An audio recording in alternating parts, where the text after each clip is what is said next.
नमस्कार बच्चों, आज मैं कक्षा 5 के विद्यार्थियों को हिंदी व्याकरण पुस्तक का नया अध्याय पढ़ाऊंगी।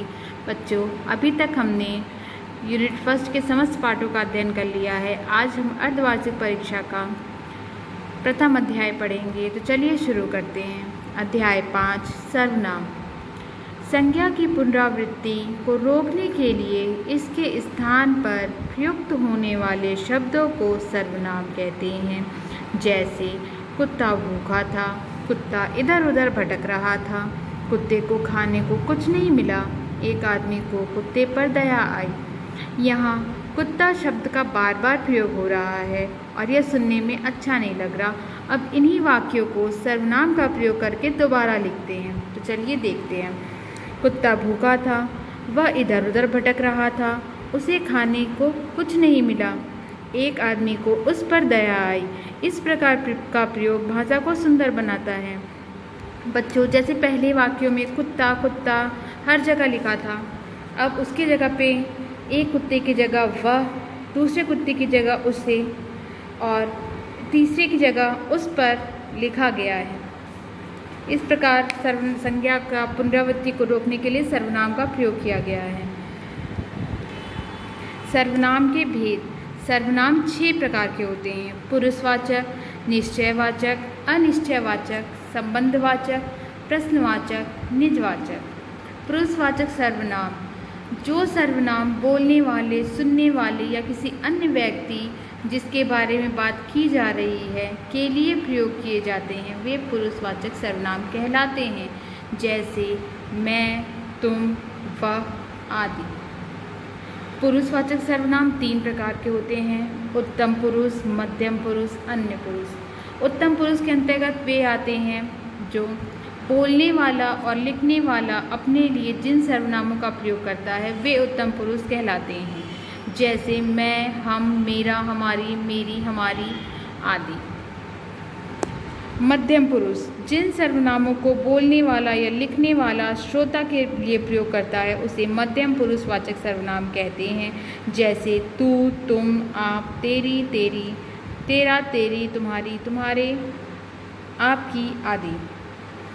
अन्य पुरुष बोलने वाला तथा सुनने वाला किसी तीसरे व्यक्ति के बारे में कुछ कहते हैं या सुनते हैं, लिखते हैं या पढ़ते समय जिन सर्वनामों का प्रयोग करता है उन्हें अन्य पुरुषवाचक सर्वनाम कहते हैं। जैसे वह, वे, उसको, उनको, उसका, उनका आदि। जैसे उत्तम पुरुष के अंतर्गत आपने अपने लिए कोई बात कही है तो उसके लिए आप प्रयोग करेंगे मैं, मैंने यह पुस्तक यहाँ रख दी। तो आप ये अपने लिए कह रहे हैं, तो ये पुरुषवाचक के अंतर्गत आता है।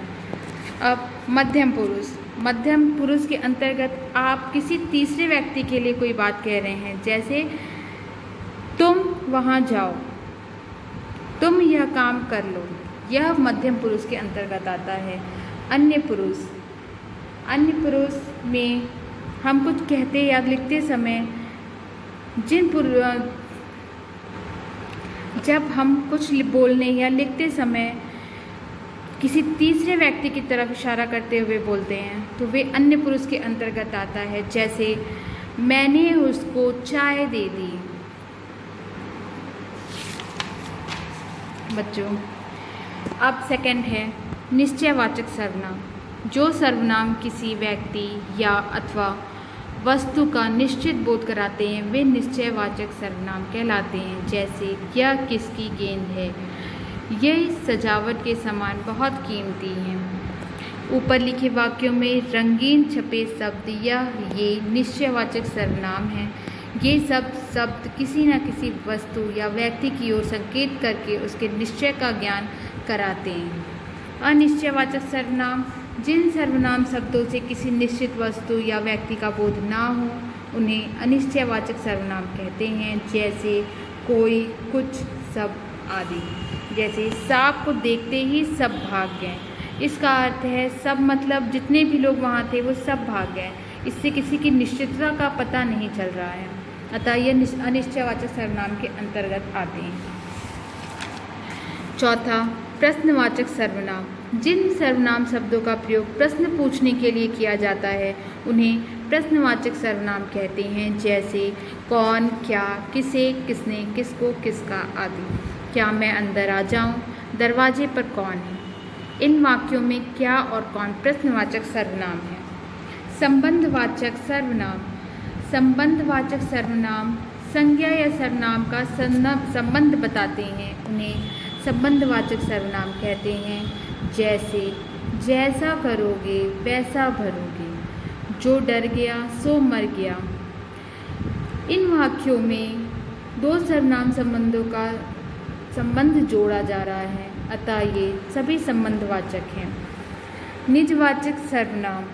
जो सर्वनाम शब्द निज यानी स्वयं के लिए प्रयोग होता है वे निजवाचक सर्वनाम कहलाते हैं, जैसे स्वतः, अपने आप, स्वयं, खुद आदि। इन सब वाक्यों का प्रयोग स्वयं के लिए किया जाता है, अतः ये निजवाचक सर्वनाम के अंतर्गत आते हैं, जैसे मैं यह कार्य स्वयं कर लूँगा। धन्यवाद बच्चों, आज यह अध्याय यहीं समाप्त होता है।